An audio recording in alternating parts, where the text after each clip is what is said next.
Okay, so for week 9 of fall anime, the shows are like wrapping up. We can see there's like 1 or 2 episodes left for a lot of these. So much emotion this week.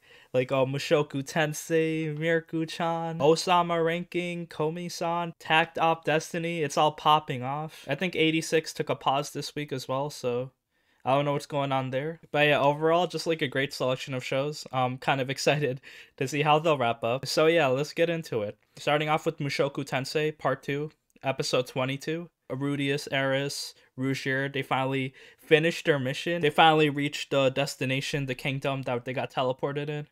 So yeah, Rudeus, his whole village is just gone. It's just like empty, like grassland, no one there. So sad. We can see like Rudeus remembering things, like him running with Sophie, him and his parents, him fighting and training. So the anime kind of shows us like Rudeus looking at the empty field and imagining what happened in the past. So yeah, very emotional, very sad. We see Rudeus has a lot of stuff going on emotionally as well. Kind of scared fighting the big dragon god. So it's also like some real shit. But yeah, after they finish discovering Rudeus's village, they go like see a survivor camp where they find Ghislaine. So Eris gets to learn about what happened with her family. And yo, it's not good. Her family's dead. So I think her mom and dad got teleported to like some enemy territory and they just died. Like no fanfare, uneventful. They just died off screen. Goddamn. Ghislaine went to confirm that they are dead. So yeah, this reunion is not happy at all. Eris is like holding all the emotions in for now, but oh shit. And then her grandfather also got executed, which we saw a few episodes ago because they kind of blamed him for the whole teleportation shit. So yeah, the entire kingdom is just like in shambles.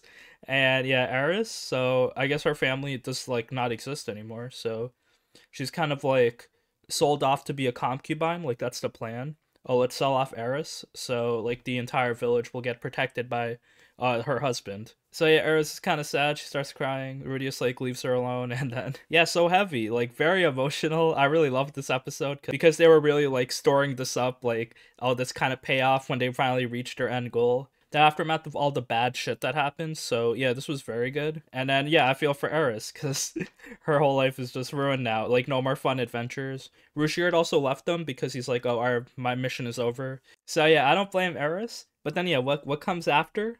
At night, it was very uncomfortable. So Eris goes in with her evening gown inside Rudeus's tent, and then they start smashing. They're like, okay, you know, we about to do it. I'm 15. Rudeus, you're like 12, 13. Who cares? Let's do it. Rudeus is so uncomfortable, but you know, I didn't like the scene, but this is like kind of it fits in the theme of the anime. Like, you know, there's some very horny, just like sex is implied every episode. And now Rudeus, it's like I guess it's like the time now. It's like the emotional my family is dead sex, so it doesn't really feel that good, but they're just like kind of do it anyway. So yeah, Rudeus gets laid, but the next day Eris leaves with Ghislaine somewhere. So yeah, Rudeus just wakes up by himself and his whole party's gone. Eris is gone, Rougier is gone, Ghislaine is gone. He's by himself. So I kind of love how they do this though, because it's like, okay, Rudeus got this harem of girls. Sophie is still alive technically. Roxy's looking for him. So I guess we've hung out with Eris for like maybe 15 episodes now. So Eris was kind of like the heavy showcase, and now it's kind of like a cool way to like transition Rudeus to freshen up his party, maybe meet some new girls, and you know like do some new shit because yeah they finally finished their mission and now they gotta do something else because yeah the world is still kind of in shambles. There's all these gods running around. There's like some mysterious evil power. So this episode was yeah super emotional. Basically we have sex and then we leave. Okay, so for now another emotional episode, Mieruko-chan episode 11. So yeah, we finally see Toru-sen, what he's all about. Why you get all these like evil spirits following him around? Is he really a cat murderer? Well, Miko's trying to find out because they can't really survive in class anymore. She has to get this dude arrested. So I kind of like saw like what they were going for ever since like in the beginning episode where we saw Miko's dad was actually a ghost. I was kind of on guard for everything, so I kind of like realized that Zen, he you know he wasn't really what it seems. It's not like he's not gonna be the obvious cat murderer. So yeah, we kind of get Zen's whole like past where his mom he lives with a single mom and then she's all like hard on him. He gets a 98 on a test and she's like, "Bitch, where's the 100?" And then yeah, he's just like it's hard for him. He can't keep secrets from her. Anything like he does, she does not approve with. He can't have friends. So yeah, it's like a rough childhood for him. And we realized that one day, oh, he found like the stray cat. So he like kind of took care of it. He hid it from his mom, and then one day the mom found it and killed the cat. So yeah, that's Zen's life. He really loves animals though. Like we see he's kind of like he looks a little dead inside, a little bit suffering, but he does love animals. So yeah, plot twist, he's not really evil. Miko kind of sees him trying to pet a cat. Miko yells at him because she thinks he's gonna like squash his head. So yeah, Miko kind of takes the cat and runs away. But then she like falls down the stairs, and then the cat kind of runs and runs on the street. So Zen, he goes to rescue it. What a hero. So he runs, he gets hit by the car, but he rescues the cat. A bit traumatic, but okay, that's fine. He doesn't really die though. He goes to the hospital. He looks fine, just like, you know, maybe a little injured, but he seems fine. Miko apologizes for the misunderstanding, and then yeah, she realizes what this dude is all about. So the ghost that was following him, that's like, don't stare at me, don't stare at him, that's actually Zen's mom. So Zen's mom died and she's literally haunting him. So yeah, poor dude, he cannot catch a break. And then yeah, Miko wants to kind of exorcise that ghost. And then he sees how much like Zen loves cats, and all the kind of spirits following him are like these dead cats that he tried to rescue. Because there's also like a second plot point where there's like a real cat murderer or animal abuser coming around the neighborhood. So we don't know who the animal abuser is, but yeah, maybe that's like a plot point we'll figure out next episode. But yeah, so Miko's trying to like exorcise Toru's mom. So then I was kind of like having hopes. Like I thought, oh, maybe she'll get a new power. Maybe she can like, you know, use the Tak no Jutsu or something like that. Like maybe convince her to leave without like actually acknowledging her. But no, she's like, oh, let your son go free. And then she kind of immediately realizes that Miko can see her. So Miko's about to get attacked by the mom demon. But yeah, Miko has that one protection charm, which she wasted to free the teacher. So good hero moment by Miko, but now she's all defenseless. So yeah, I guess she either got to re-up on that shrine protection subscription, or she just gotta like be more careful now, because no extra lives for her. But yeah, very good episode. I love the plot twist we got. You know, it was like par for the course with the show. It was a little bit predictable, but like obviously I love like every episode, every kind of like situation with Miko is just so fun. I wonder what we're gonna do. I think we have one episode left, so I'm kind of excited how to wrap things up. Yeah, I guess it's like it's kind of gonna be open-ended, and maybe tell you to read the manga to find out more. Okay, so for Takt Op Destiny episode 10, pretty heavy episode, good action episode as well. So yeah, a lot of stuff popped off here. It was still kind of cheesy though, but like the animation and action was pretty epic. So over here we see like Lenny, he's trying to talk to Tak, tell him about like the down low on how evil Symphonia is. He's been doing research on how they're like actually summoning the D2s. But then as he was about to explain, he gets interrupted by Heaven and her conductor, the Grand Maestro. So yeah, he's like super evil apparently. I thought he'd be a good character, but nah, he's like the main villain. So Heaven and Hell are teaming up now to fight Destiny and Titan. So it's a pretty cool fight. I thought like Hell was like super OP, super strong, but it seems like Destiny can hold her own against her. And then we see Heaven fighting Titan. So yeah, we finally see like what Heaven's all about. So yeah, she's definitely very unique, very strong. Her weapon so far is this umbrella that she kind of uses as a shield.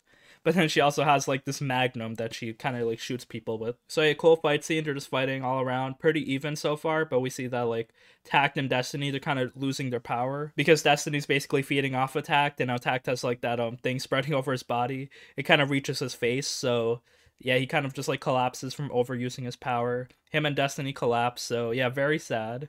So it's all up to Lenny and Titan to hold down the fort, and they're kind of losing. So then while Titan is holding off Hell, Lenny blocks Heaven from shooting Takt.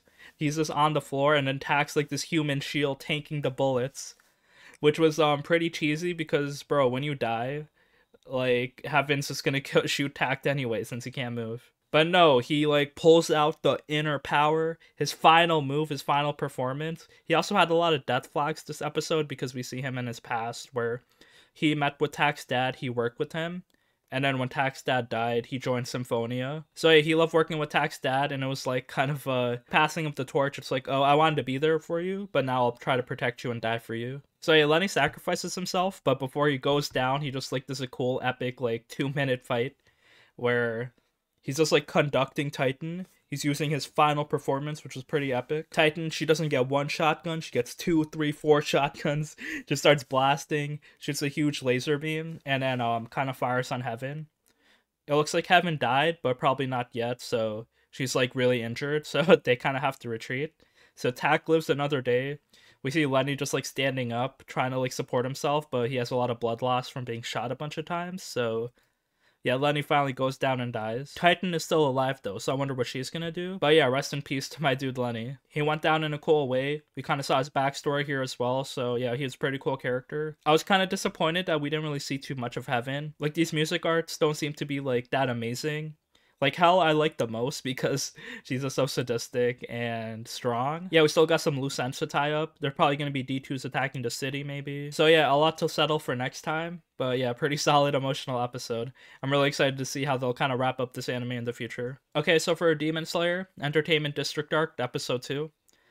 Pretty solid episode again. We're kind of just like getting introduced to the new setting we're gonna visit. So yeah, we're kind of visiting the strip clubs, the hoes, the brothels, everywhere, the entertainment district. So yeah, a lot of flashing lights, a lot of people, and a lot of sex going on. So there's a lot of good quips between all the characters. And yeah, the main thing is that he's trying to sell off Tanjiro, Zenitsu, and Inosuke to like different families to get more intel, because if you're a girl then you get better intel, so they're like cross-dressing. Their main goal is that we realize that the sound pillar, he has 3 wives, 3 hot ass ninja wives, and they're kind of missing, trying to look for like this demon in the entertainment district. So Zenitsu, he's just like playing the shamisen. Inosuke, he looks really pretty, and but he can't talk because his voice is so manly. And Tanjiro is just like, being Tanjiro. We also see the sound pillar is really hot. He has like this cool white flowing hair when he takes off his bandana. In the end of the episode, kind of like a cool moment happens where, yeah, stuff starts popping off, where Inosuke, he kind of sees like one of the wives. She's actually kind of tied up and being attacked. So yeah, it looks like we're gonna get some cool action next episode. So I'm looking forward to it.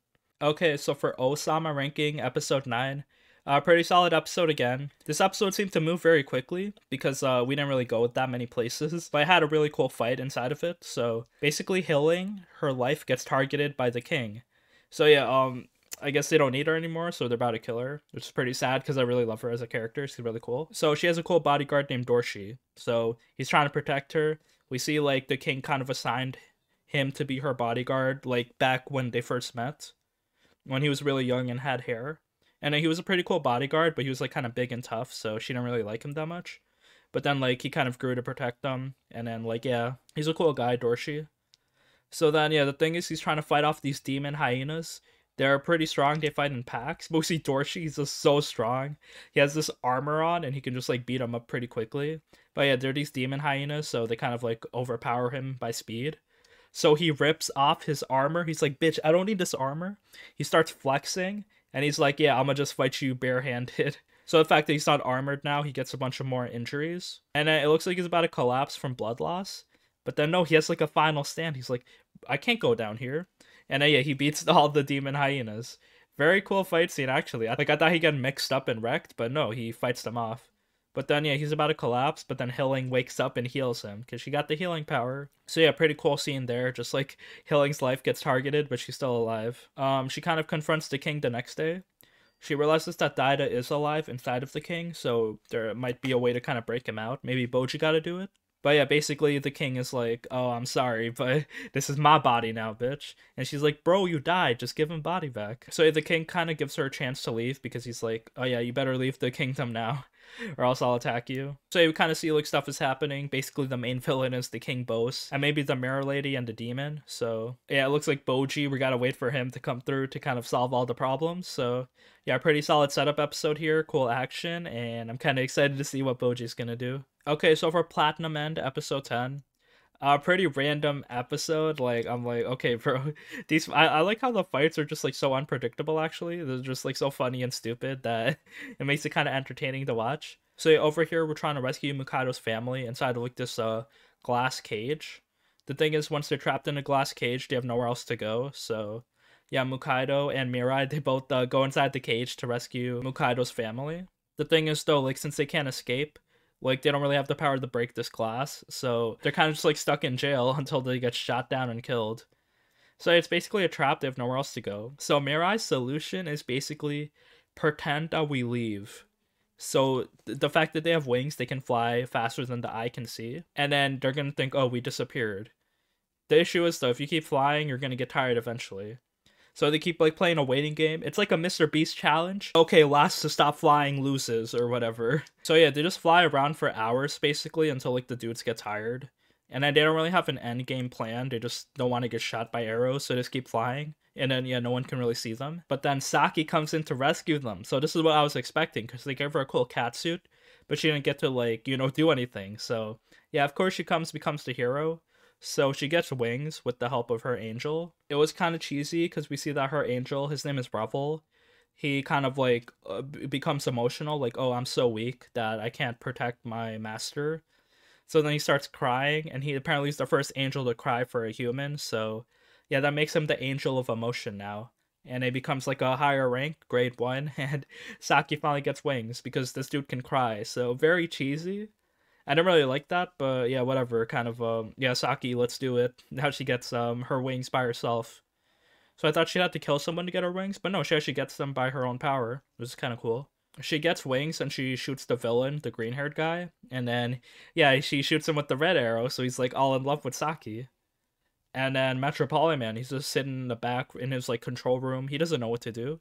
He doesn't know what's happening. So yeah, Saki got the kind of advantage on him.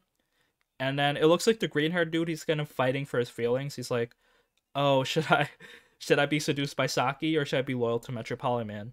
But I mean, if you're under control of the red arrow, then you probably have no choice but to listen to Saki. And then we end the episode there. So I wonder what's gonna happen. It probably won't be as easy as, oh, just open the gate and let them through. So I'm kind of curious to see how this anime will keep going. You know, it's pretty interesting so far. And then the fights are just so stupid and random that, you know, I love it. Okay, and now for Komi Cannot Communicate, episode 9.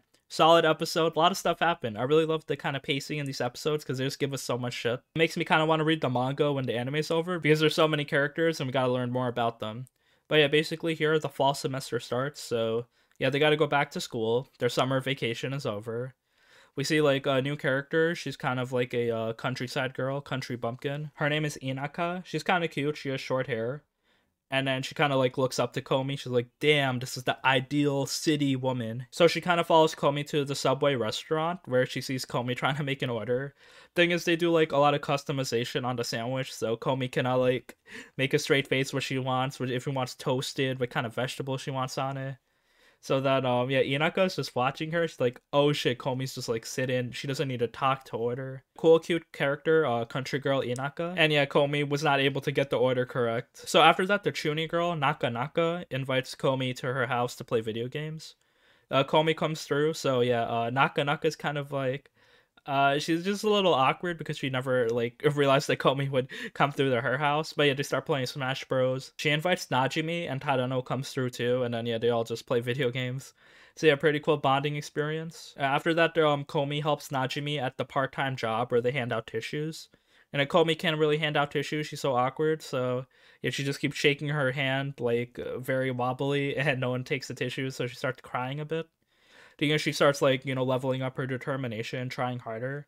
And then we see like this kind of tissue waifu who like really needs tissues. So Komi gives her tissues, her confidence increases, and then there's kind of a line to get tissues from Komi since she's so like such a goddess. And then yeah, new semester, I bet we'll meet some more characters. The pacing is going pretty fast. So yeah, I'm really enjoying the adventures of Komi. Okay, and now to wrap it up with Jahy-sama Will Not Be Defeated, episode 19.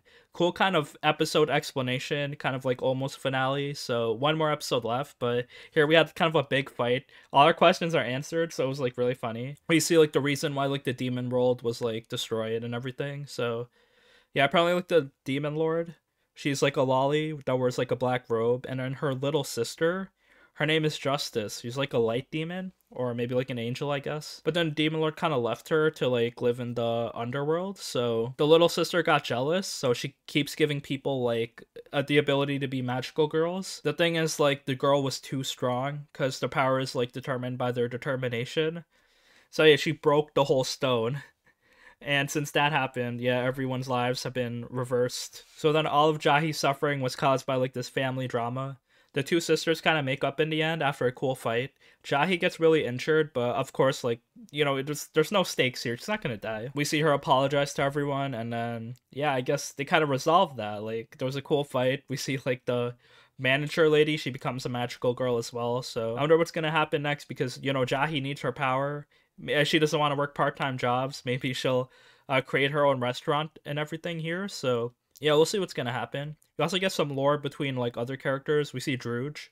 Apparently, she loves Jahy because Jahy like kind of saved her because her power was to manipulate people's hearts. And then yeah, no one really liked her. They thought she was creepy. And Jahy's like, "Oh, I need your power, Druge." So yeah, now we finally realize why Druge is really powerful and successful. And yeah, pretty funny, silly episode again. So yeah, that's it for week 9. Pretty solid week. We get like our emotional payoffs here, and I'm kind of curious to see what's gonna happen next as we wait for some big finales happening next time. And yeah, please let me know what your favorite episode this week was.